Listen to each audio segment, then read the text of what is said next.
Like mo ba ang mga horror series story? Ang number 5 ang maganda. But before that, paki-like and subscribe ng aking munting channel para wala kang mamiss na episode. Ako si Lisa. Gabi na ako nakauwi mula sa review center. Tahimik ang Balete Drive.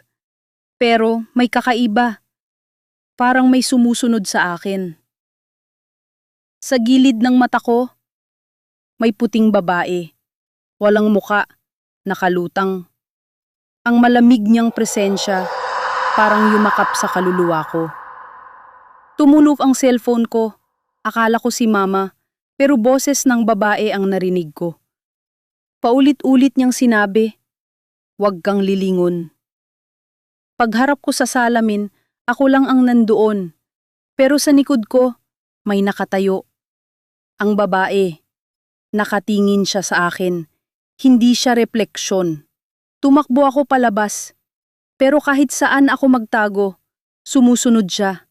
Ang sabi ng matanda, kapag nakita ka niya, hindi ka na makakatakas.